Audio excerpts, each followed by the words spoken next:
Ами аз исках да избягам в Югославия, тъй като планувах от Югославия там да фана самолет за Мелбърн, или за Сидни, или за Бризбейн, за Австралия. Исках да избягам в Австралия, тъй като тази страна ме привлича. Южна Африка не беше толкова, но сега искам в Южна Африка да отида, защото баща ми можеше да иде там като инженер, но той отказа, защото се направи на киек там. Просто можеше да има, той е много добър, отличен, елитен инженер, баща ми е елитен инженер. И с него можеше да има в Южна Африка, аз и той.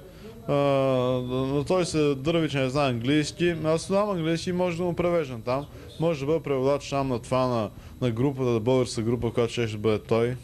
Чехме да имаме там, не общите, чехме да си имаме хубав такова апартамент в центъра там на Претория или Ханесбург или Кейптаун.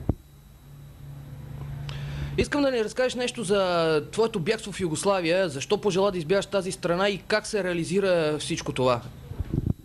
Ами аз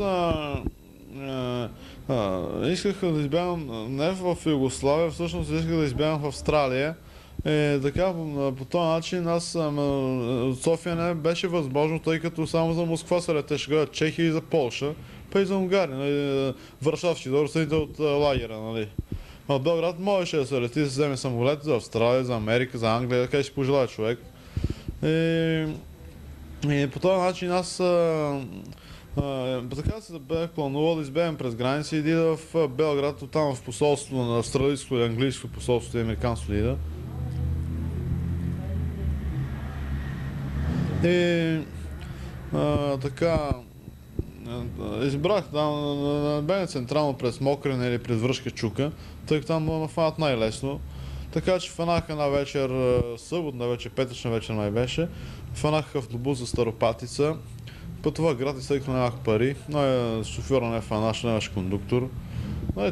Тогава в рейсовете не се даваше билет в рейса, ми изкупиш оттам и рейсовете не ви каса дори там и те така те почти пътници си пътуват. И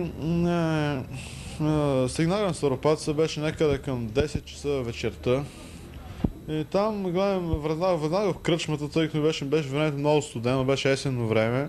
И беше студено, аз се мръзнах там и в кръчмата, на топло. И там гледам, седнах на една маса, там нямах пари да изкупим пиене.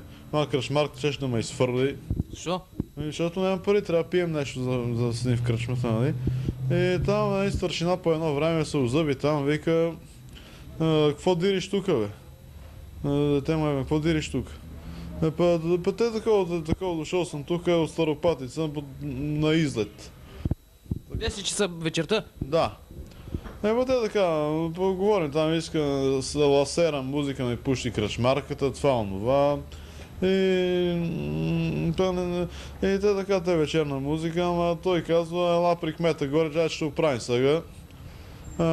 И почнаваме рутинно пребъркване почна горе там в кметството и кмета беше там дори. Печката беше запалена, беше студено, фърга яйкито, че смъкна гащите. Не ми смъкна гащите, фърлих яйкито там, почна ми бърка от джебовете. И така извади една стория хартийки там и гледам, пише там ей. И аз почна да му обяснявам какво ще ти работи. Е металистко, е раперско, е рокерско, е фанкарско и така нататък. Така, па те така, те какво дириш тук, така по-нака, па излез, брат, то не знам какво ще.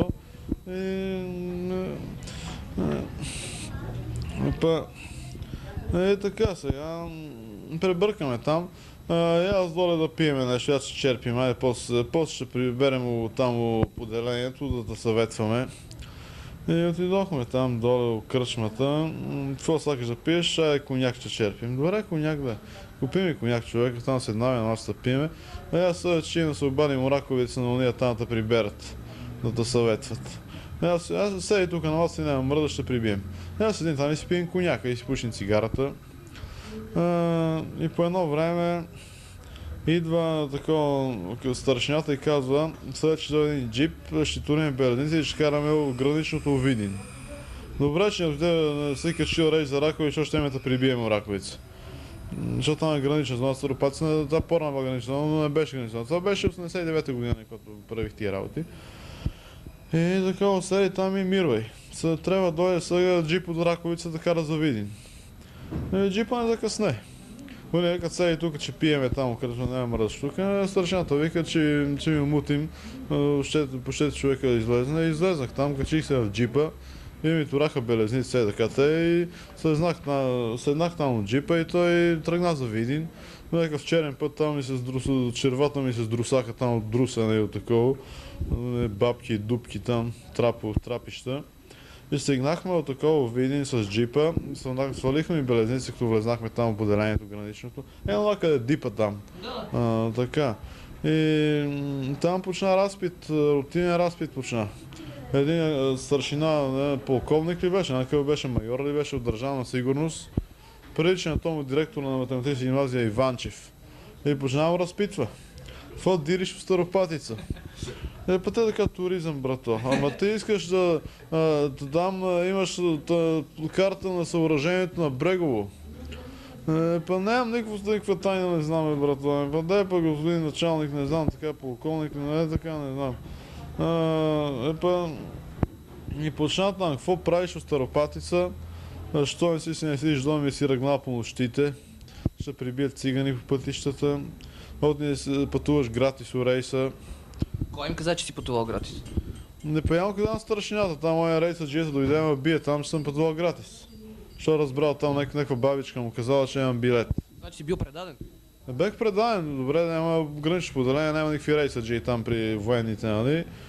Военният там старшината ми плати билета. Той от Старопати старшината ми плати билета. И така беше.